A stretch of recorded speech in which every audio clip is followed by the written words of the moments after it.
The following show is a group of fishing folks sharing their personal opinions about all things angling. It's meant to be fun and entertaining. The opinions expressed on this show are those of the participants and do not necessarily reflect the beliefs of their peers, their bosses, or Bassmaster. Now, hopefully, we can all kick back, relax, and enjoy this show without the threat of legal action. The show really only has one rule. Say what you want. Nothing can be held against you because here, everything is officially unofficial. Oh yeah, we need a host. You ready, Dave?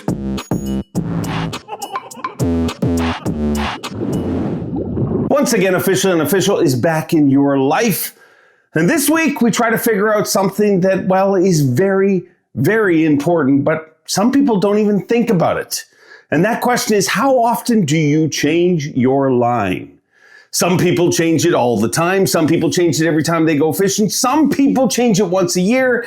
And some people have never even thought of changing the line. This week, we have a strong panel. A panel of anglers, that are used to having something on the line. John Cox, Brandon Palaniuk, Logan Parks and Bryan. Let's get their opinion. John Cox. It's a very rare, it's that weird time of year where, what do you call it, hibernation, where you actually are not competing in tournaments? Yeah, I mean, it's kind of, it is a good little break, a little relaxed time. But I'm still fishing a lot, gator hunting a little bit, doing some redfish. So I'm still staying busy. What happens when you don't fish? Like, do you get grumpy? Oh yeah, I withdraw from it terribly. And I'm good. I can go 2.5, 3 days max, and I'm okay. Yeah.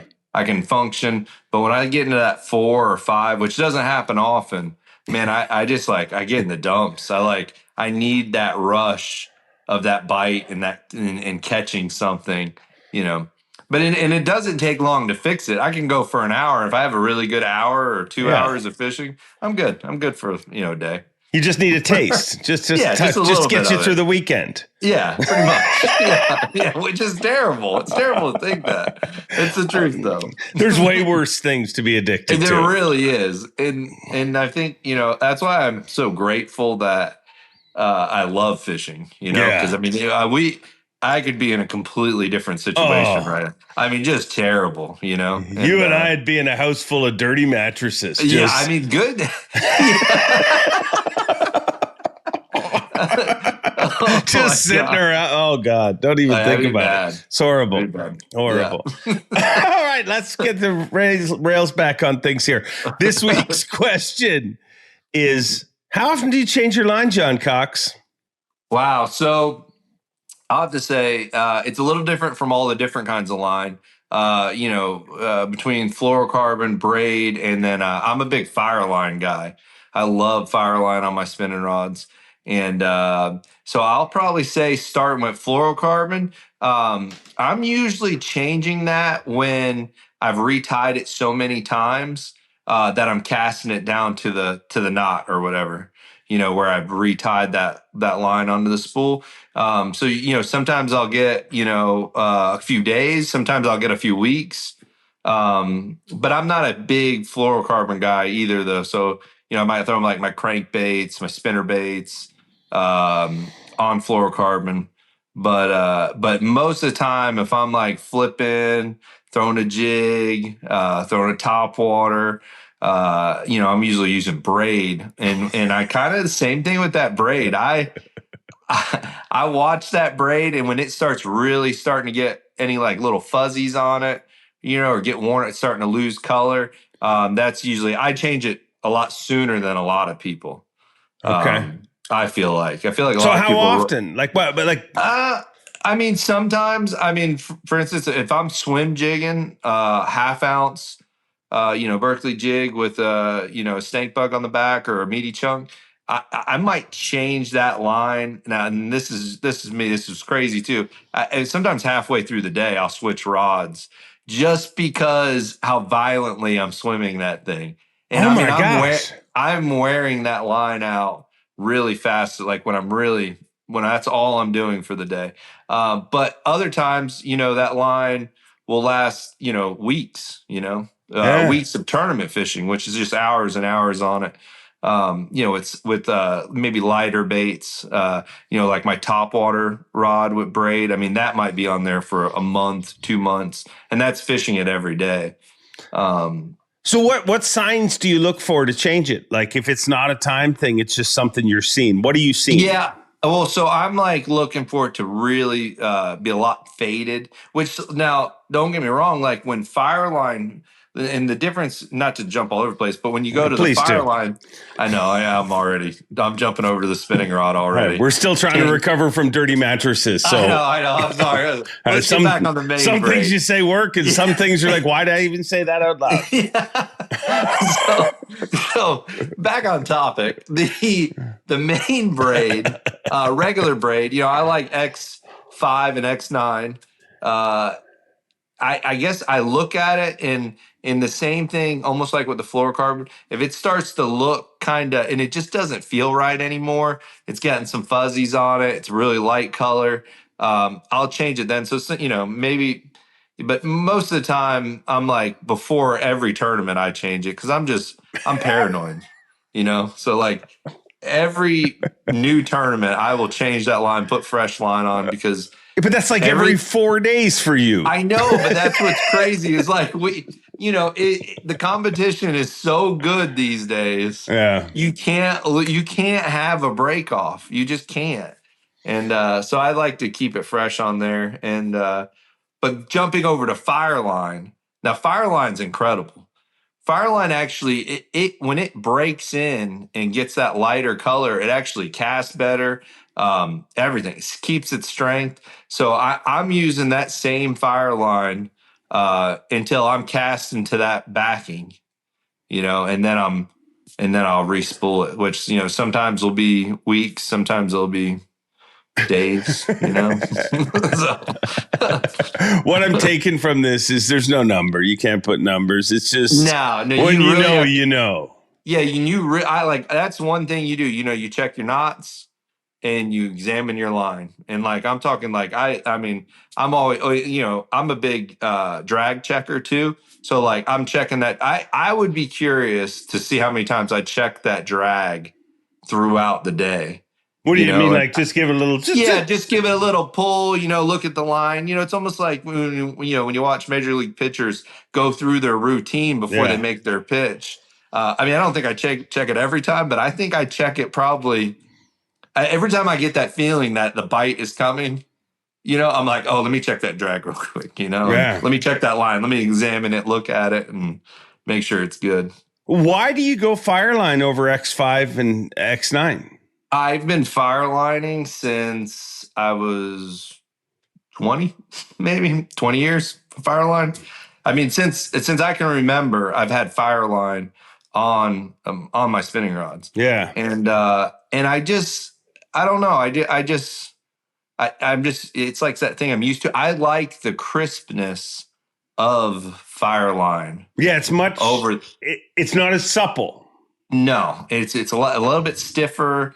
I just like that feeling, I just feel like it's that much stronger. And Fireline's numbered weird. Like the sizes, they're weird. Like when you look at, let's say, 4-pound Fireline or 6-pound Fireline, that's really like 6-pound Fireline is more like 10-pound X5, X9. Like it's a big it's a lot. I don't know what it is. I guess it's what are the words I'm looking for? It's thicker. They're your words. Yeah, it's thicker for the size that it says. So, but if you haven't tried Fireline, not to just pitch Fireline, if you haven't tried it, you want to get 6 to 4-pound Fireline, and then you'll really be like, oh wow, you can't break this stuff. This is really good stuff, and then you'll see why I like it over the other braids. So, but how do you choose? Like, is there certain techniques you like it better for, or is it all Fireline for you most of the time? I'm all in Fireline, and I do a lot of no leader. no. You're just do whatever the hell you want, really. Yeah, when I pretty bass much fishing, do. I'm like, this is easy. Let me tie it straight to this braid. Yeah, like, and I do. I like the action that I get out of certain baits with the fire line, tying it straight to the fire line. More responsive? Is that like when you pop definitely. the bait? Yeah. Clears the bait easier. I was filming a show with Panez a while back, and I had no leader with me. Go ahead and name drop all you want. Yeah. And I had no leader. And I was like, well, I'll just tie my general straight to the fire line. And oh my gosh, by the end of the day, all of our rods was tied straight to our wacky rigs were tied straight to the fire line. It was falling faster. It was ripping them out of the weeds easier. It was, yeah. It's wild. It's wild talking to you. You literally do, like I jokingly said that, but you literally, your whole fishing, you just do whatever you want. Like in a time where everybody's like mainlining forward facing sonar, you're like, yeah, I don't want that. Everyone's talked about that. But it's also like when I talk to a lot of the pros, the amount of fluorocarbon they use is doing this. Yeah. And the amount of braid they use is doing this. It's becoming less and less. Yeah. And you're just like, screw it. That's what I like. Yeah, I'm braid all the time. Like it. I mean, honestly, the only thing I fluorocarbon, bladed jig, spinnerbait, and my fritz side. Wow. That's it. Everything else is braid. Wow. Mono in anything? Sometimes if I'm sometimes I'll use it as a leader. I sometimes use 15 big game for if I'm in really clear situations and I'm throwing like a 90 Chapo or if I'm sometimes I do like to bed fish with 20-pound big game. Like if I rig up, like when I rig up my big rod and I'm like, oh man, I got a 10-pounder I'm gonna fish for or something. That's what I'm 20-pound big game, with a Texas rig on it. For my bed fishing. Wow. Wow. You ever have, so I'll admit it, I'm a big braid guy, huge braid. Like, I mean, I throw braid to so much, like Zona will tell you I throw it too much. Like he's giving me trouble, but I have had the odd situation where somebody using light fluorocarbon gets me. You know what I mean? I get beat and I don't understand. Like one of these situations is on Lake Erie. Like if there's times when a guy, like, I don't know, does the braid make noise in that situation? Do you think? Because I'm talking like I use the lightest braid available with a light fluorocarbon leader, but there is times where a straight fluorocarbon will outfish. Yeah, I mean, I don't know anything about that because I would never do that ever. But I have heard of those things, And I guess it could. I guess the line can make noise, braid maybe. But you think the diameter of that braid over that. I feel like using straight fluorocarbon would have so much drag. Like if you were in any current, there's no way that bait's looking, I don't know. But I just like the connection. Like, especially in those deep fish. Like, think of how often... Like I'd feel a lot of time, and I do certain techniques. I'll do all fluoro, but I never feel like I have the fish near as good. Like on braid, it's like talk. Yeah, that's probably one of my favorite things to do when we're up there smallmouth fishing. Like when we're fun fishing, not during the tournament. I'll put leaders on then. But man, when I'm fun fishing, I love to straight fire line my drop shot. Oh my gosh, no fluoro leader. Oh no, and just straight, just jack them with it, and it is. There's no give at all in it, and it just gives you that. When you're fishing with braid, I mean, the hook sets. I mean, it don't get any better than that. Right? It doesn't. It doesn't. It doesn't get any better than you. I mean, really. No. I'm John Cox, and I'll do whatever the hell I damn well please. No. Man, I'm ready to go now. We start talking about all this braid setting. I mean, let's go. I got Let's the itch go already. Gator hunting season, though. Have you harvested said gator yet? No, I don't understand. Like, I put so much time. I've actually burned out everybody that would go with me pretty much. Because I go and I'm like all in, next thing you know, you're out there 12, 14, 16 hours and you have no one wants to do that. So I haven't gone in a few days, and but I don't know. We had one really big one this year, and biggest one we've ever had. Had it on for an hour or something, and we ended up losing it. Yeah. And we've been going back after that same one, and we just haven't been able to get them. Me and Shaw keep talking about doing a gator show, like an episode of Facts of Fishing where I come down and we go nuisance gator wrangling. Will you please do that? I will go 100%. I will ride. I'll ride in the back of the truck. Whatever you guys want. Shaw is so good at. I call him once a week, just being like, Shaw, just give what am I doing wrong? And he has so many little sneaky tricks that he's taught me that every time I do whatever he tells me, I'm like, oh my gosh, I'm that much closer to getting one. Wow, we got to do this. I'm more excited. I'd love to do that. So he keeps saying like in the spring is better, but we could try do it late, like this fall. But I think if you're going to be involved, we'd have to do it in the fall. Like there's no way we're going to get the three of us to figure out a date in the spring. I mean, maybe, but now would be the time to go. Okay. And I even have tags. So what might even be cool, I don't know if Shaw would want to do it, but we could go fill one of my tags. Gosh. So I don't look like a loser and have to send them back with no alligators. 18 hours in the jungle with John Cox waiting for a gator. It's the gift that keeps on giving. We're going to make it happen. Yeah. All right. I'll let you get back to hibernation. And by the way, I've noticed this. You have a very addictive personality. You're addicted to gators. You're addicted to fishing. It's just a good thing you found fishing. Yeah, thank God. How's the Slurpee addiction? I mean, I've already had one this morning. But, tomorrow, no Slurpee tomorrow. I'm trying, Dave. I'm trying. I think I'm only 2 a day right now. It's better than what it was before. Yeah, some guys use Zins. You use Slurpees. Yeah. What's your go-to flavor? You just straight Coke? I like just straight Coke, but occasionally I'll hit up a racetrack and go with the Dr. Pepper. Get nuts. If I'm if I'm 100 Coke Slurpees in, I might do one Dr. Pepper. A palate cleansing, so to speak. Yeah, kind of. Just give me a break from it. Yeah. All right. You're the best. Thank you. Good to see you, Dave. Brandon Palaniuk, thanks for joining us. Where are we, in your shop? Yeah, we're in my shop. We're sitting in my old boat. I got the new Skeeter back there. They're just, this one's going out and that one's going to move up to the front of the line. Oh, it's a beautiful thing.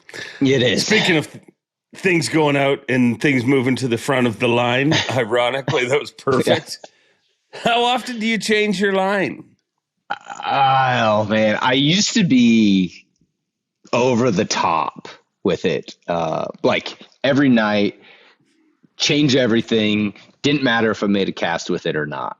But this one time, Terry Scroggins, Big Show, we're having this conversation, and you've probably heard this, but he looked at me, and I think I was actually re-spooling a bunch of line at something. And he's like, Hammer, if it's good enough for your last cast today, it's good enough for your first cast tomorrow. And I've never been able to get that out of my head. And I still change it a lot, but not nearly to the extent that I did, right? So if there's say I've got a flipping rod with 25-pound Seagar Tatsu on it. I didn't use more than 20 or 30 yards of it. I may just pull some line off, get to the new stuff, and I'm good.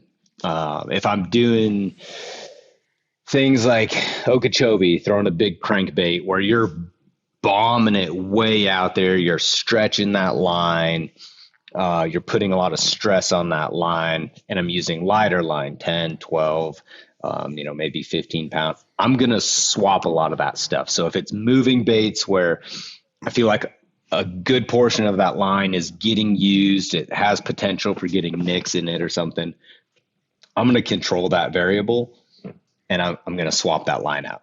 put new stuff on. But I've gotten to the point where I don't want to be wasteful and just strip line off that's still perfectly good and usable. And I've also gotten to the point where, say I use fresh line in a tournament, that tournament ends, I'll just still use that line during practice for the next event. Like I don't need to put all fresh line on it. So that's kind of been my approach, but I used to be really bad. Like every night, hours, strip line, fresh line, everything. And because of Big Show and his saying, I've never been able to get that out of my head, and I've toned it back a little bit.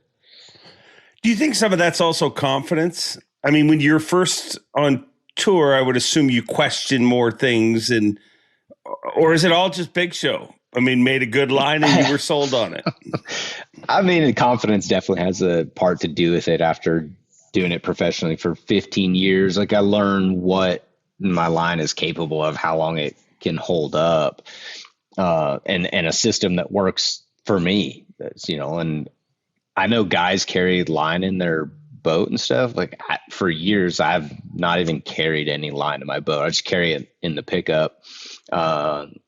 I do store a lot of my line in a little, like a YETI hopper cooler, the soft YETI zipper cooler, just to help minimize like heat fluctuations, right? It's still going to get warm and still going to get cold in the back of the truck, but that cooler is at least going to keep it from going through extreme temperature changes. And I think that gives me more longevity. So definitely a confidence thing, and definitely a little bit of Big Show mixed in there. Do you do any treatments to your line? Some guys will use silicone spray and fluoro and stuff like that. Do you do any of that kind of stuff? I've never messed with it. And I feel like I throw, I would say probably 90% of my fluorocarbon is Tatsu. And I feel like I don't need to do that. Like it's already built the way that it needs to be fished, and I don't need to add anything on it. I did buy this braid spray one time from Japan when I was over there in like 2018, because I'd never seen it. And I was just curious on like what it would do, but I never could really figure out if it made a difference or not.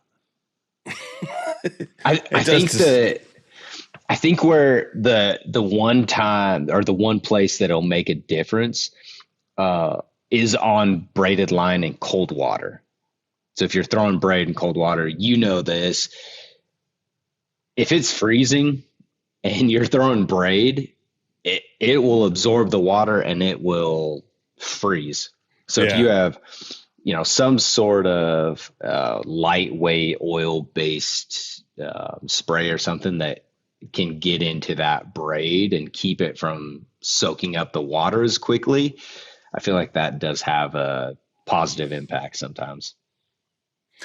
I assume braid to fluoro, you change your braid a lot less than fluoro.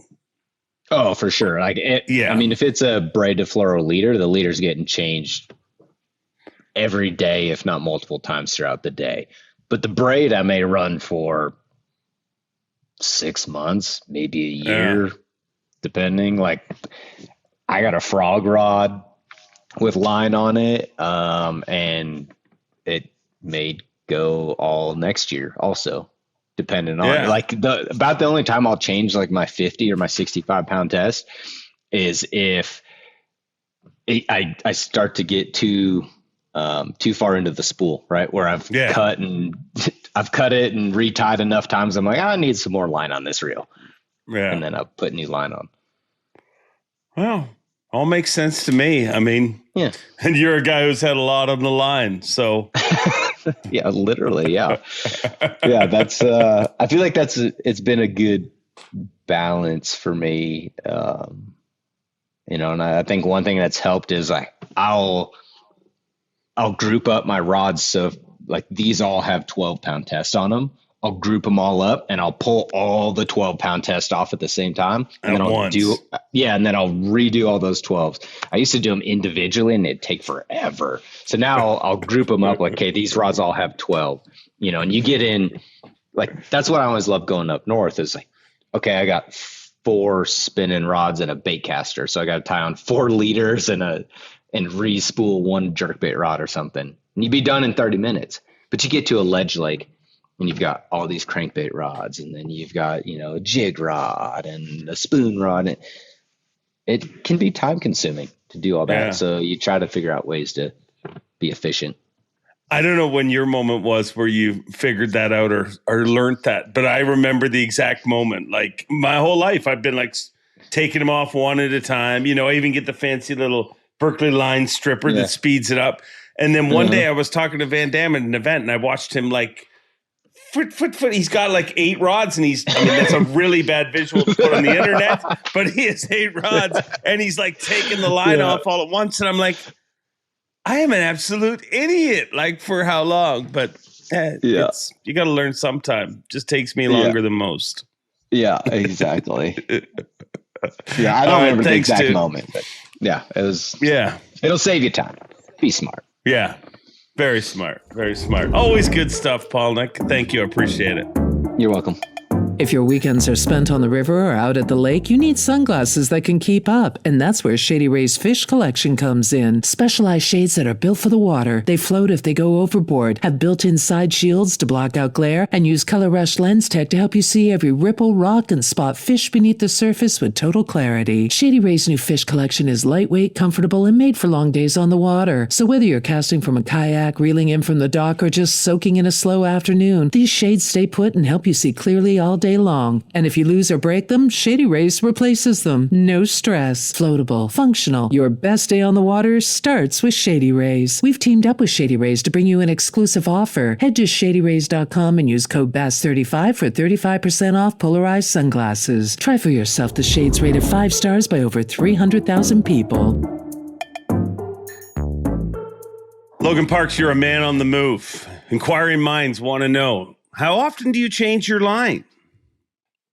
Man, I used to change it a lot, but ever since I started running that Berkeley 100% fluorocarbon, I hardly have to change it at all. That stuff's like rope.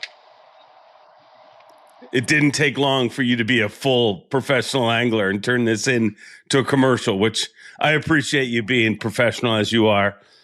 But realistically, do you have a timing? Is it an amount of time, an amount of use? Like, obviously, you change your line at times.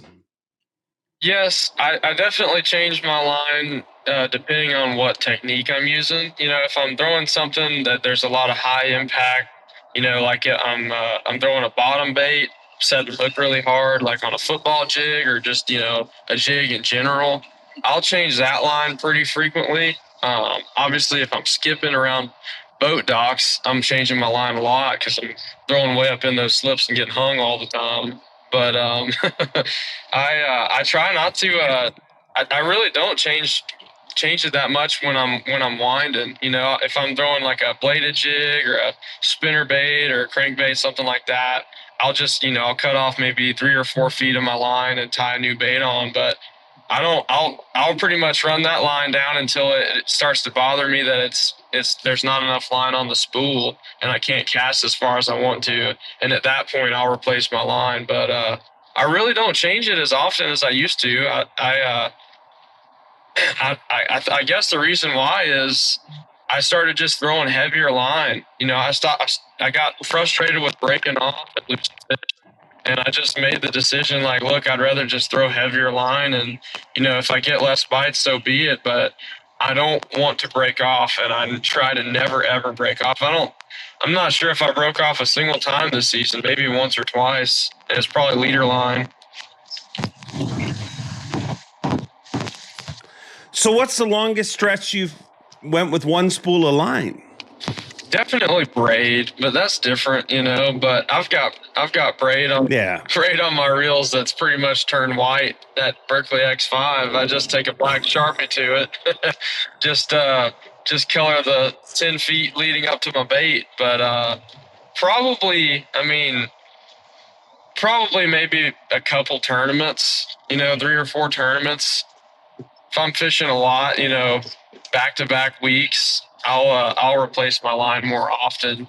But, it's funny. You go out and practice and you use all this old line and it holds up just fine. I'm like, well, I caught plenty of fish in practice on it. I don't know why I should replace it.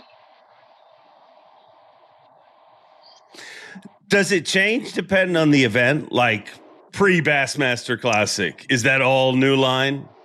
Or do you just, doesn't matter? I used to, I'll tell you, there was a moment in time where I shifted my beliefs. All right. And this was a Tucker Smith involved moment. So we were at a dinner. We got invited to go to this dinner with Sylacauga Marine, and we were eating at Top of the Rock in Missouri. And we got invited because of their dealership status with Nitro to this Johnny Morris private dinner the night before the last day of the U.S. Open that me and Tucker won. And so we were there, and there was an open bar, may or may not have had a few cocktails, and the dinner lasted pretty long, and it was pretty late, 10 or 11 o'clock, and we would have had to go way out of our way to go down to the dock and retie our leaders for the next day of competition. And I'm thinking, well, hey, we need to probably go and do this. And I think Tucker was the one that said to me, well, it was good for our last cast, and it'll be good enough for our first tomorrow. And I was like, well, that's a pretty good, I don't know where that quote came from, but it makes a lot of sense. And ironically, I never retied my leader the night before the $1 million day. And I think I used that leader all day long, and it worked fine. So at that point, I was like, maybe I'm replacing my line too often. Yeah, I've heard that comment before. It's a very wise comment, and it clearly works for you. I don't know whether you were a great pro or a bad pro, because you started this off, turned it into a Berkeley commercial, which they probably loved. And then you ended it by saying, yeah, but you don't need to buy near as much line as you think. Yeah, I mean, I try to keep a balance between selling products and, also keeping it real with the people. You don't have to go and break your bank, guys. But you do if you don't buy Berkeley 100% fluorocarbon.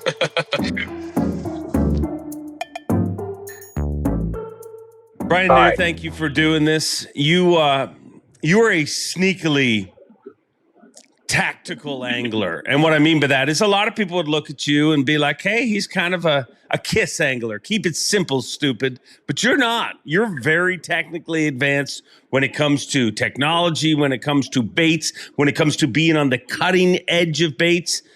You're kind of a sneaky tactician, so to speak. And the question this week is, how often do you change your line?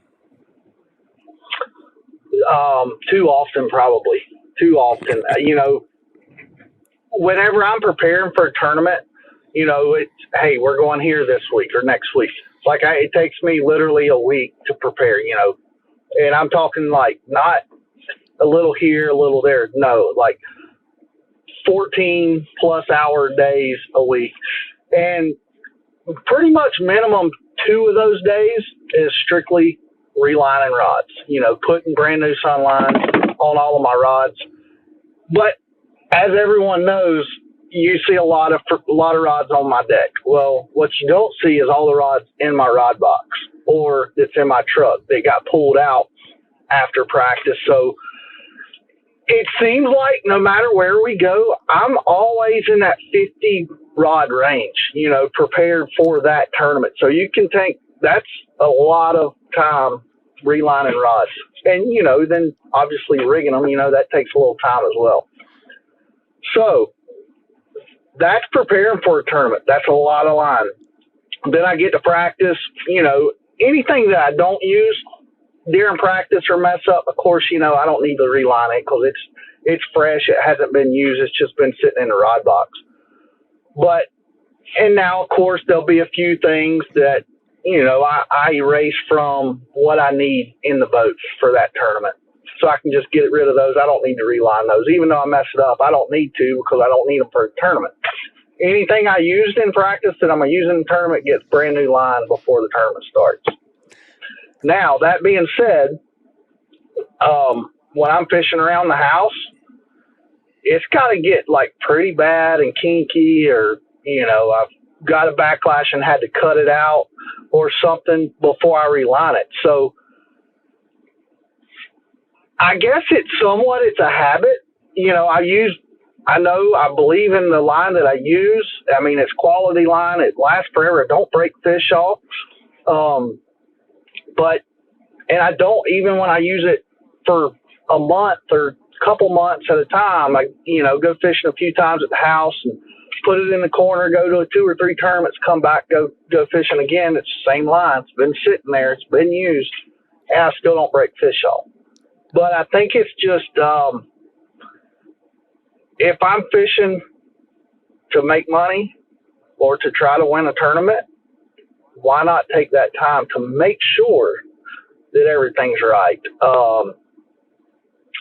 It's one of those things that you can control. There's so many things in fishing that you can't control, but that's one of them. What if, I didn't break any fish off yesterday, but what if something, somebody was messing with your stuff and messed up? Or what if, I don't know. Let's just say you leave your rods on the front deck and you're driving down the road and a rock jumps up and hits your spool and nicks all of your line. There's going to be a bad spot. Maybe you break a fish off now because of that. Like, I'm always thinking about that kind of stuff. So that's something that I can control. So do I do it excessively?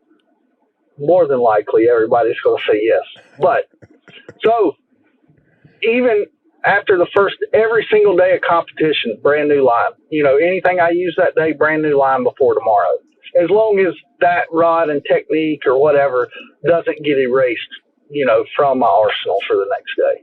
Wow. So how much of this is like you technically have to do it, and how much of it is to silence the voices in your head? A lot of it's probably silent the voices. I can't put a number on it, but you also like, let's say, so kind of my standard, and I'm just thinking out loud here or coming up with something quick, I guess is a better way to put it. But kind of my standard, like if I want to throw a jerk bait and I can only throw a jerk bait on one line the rest of my life, it's going to be 12-pound fluorocarbon. But let's say, hey, something's different. Maybe I don't want to get it as deep. So, and I just learned that today. Well, I need to change it, put it on 14 or 16. Maybe I need to get a little deeper, but I don't want to weight it so it sinks. So maybe I need to go down to 10. And with cranking, that's like big time with cranking. Yeah. Changing line diameters. We don't do that a whole lot, the last few years, but I think we're fixing to see that a lot more. Thank goodness. Man, that's one of my favorite ways to fish. I've literally, you think I'm exaggerating, but I've literally probably got minimum 3,700 boxes full of crankbaits that you can't put another bait in. So I love cranking. But yeah, I mean, maybe it's okay. I did use this. I want to make sure that it's perfect. Yeah. I want to make sure that it's flawless, but maybe I need to use a different line for the task. Maybe it's an excessive amount of changing, but I think you live life in excess. I mean, 50 freaking combos per tournament? Minimal. I'm not going to say minimum, but it seems like that's typically where we're at. So have you ever gone to a tournament and used how many do you end up using in the event? Is that just to make sure you have it with you? Both. No, so we've been, either me or somebody I know or some national event has been to most places that we've been. So we have enough knowledge before we ever show up of, okay, this could come into play. This definitely won't come into play. Like, you're not going to go to St. Lawrence River and need a 2-ounce, punching rig. So I'm not going to say you couldn't catch one, but you're not going to compete doing that. So like, I know I don't need that. And like, that's extreme, but nothing I rig up for a tournament is definitely not going to happen. Yeah. There's a chance that it will happen. And yeah, I am technical. I do. And I don't even know how to put it together and make it make sense, because I am somewhat simple, but at the same time, I'm pretty technical too. Saying that with words doesn't make sense, but that's how it is. But let's just say, well, we just talked about crankbaits. Well, a crankbait is a very specific tool. There's no one or two crankbaits that can do the whole job. So you've got different water depths that you need to cover.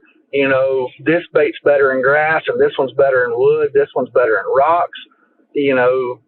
What if the water's got some stain in it? What if it's all super clear? What if it's in between? So let's just say, like, I guess an easy example is, a TVA, it's going to be a ledge deal. Well, I'm probably going to have like 10 deep diving crankbaits on for that. But, okay, well, so I've got those 10, but what if, there's a shallow grass cranking bite? So I got 3 or 4 for that. But, okay, well, what if, I decide to run in the back of a creek or up the river? So, like, I need a couple, I need some wood crankbaits for that. So, or dirty water, so it's all that comes into play. And one over the last several years that I think everybody thinks excessive is, chatterbaits. Used to, I would have 1, possibly 2 chatterbaits tied on. Now it's like, man, if it's a lake that might come into play, it seems like I have minimum 7 or 8. And, now with so many different versions, Spro came out with the cover jumper, their bladed jig this year, but it may not be the best for that. So that's another one. So like, you keep getting these great versions that are a little bit better at this than at that. So you got to have them all. I got to have them all. You do. Clearly, you need them all. Last question: how do you store your line? Like, if you're that crazy about line, are you one of those guys that keeps it in a cooler? Do you do you keep it on the front deck? Do you keep it in your boat? Like, how do you store your line? So I've got different, I guess, spots for line. Like, keep my leader line. I always keep my leader line right there in my center console. Falcon's got a little tray, and the Sunline bulk spools fit in there perfectly. So I use that for my storage, for my leader line. I always keep one of the Sunline makes these cool little bags. I always keep one of those in the boat that has every size of shooter and sniper. I keep that in my boat. And then I've got a box that I carry in my truck. It's got, several bulk spools of every size of everything that I want to use. It's probably excessive, but that's what I do. It's got a lot. But then I got another one in my shop. Now, I was always that guy, like, hey, keep your line out of the sun, keep it out of the heat. But Sunline actually has done a lot of tests over the years, and UV is really the only thing that damages it, but it would take like an astronomical amount of time for UV to actually damage it. The heat doesn't. Now, you don't want to go put it in the oven, but like, so all that being said, even with that knowledge saying heat doesn't damage it, like, I still take that box out of my truck once I get to the, to the lake or to the house we're staying at. I guess that's just habit. A conversation with you is it's like an amusement park ride. I mean, you just never know where it's going to go, but I appreciate your thoughts online and how excessively or inaccessively somebody changes it. Thanks, dude. Yep. Always good time. I'll let you get back to your off-season job, which I will point out, if you used half as many rods and didn't change your line so much, maybe you wouldn't need that off-season job. I don't sit around good, Dave. I got to be doing something. And I don't know. I grew up having to work, and a piece of me would be missing if I didn't work. I hear you. Thanks, dude. You've heard from our anglers, and now we want to hear from you with our YETI Go Boxes question of the week. Since 2006, YETI has been building products for anglers who fish hard and share an addiction for the woods and the water. The YETI Go Box gear cases have become a daily storage solution for anglers on the water. Offered in 3 sizes, the Go Boxes are rugged and waterproof, at home on the boat or the back deck of your pickup truck. All YETI Go Boxes offer smart storage solutions with removable cargo trays and dividers. The Packed Attic is a set of zippered pockets conveniently housed on the interior lid of the 30 and 60 size.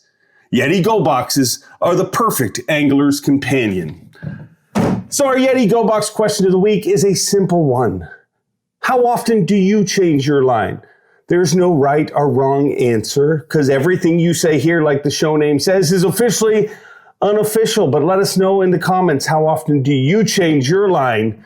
And until next time, enjoy being, and we'll see you right back here on Officially Unofficial, where we answer whatever question we answer next time.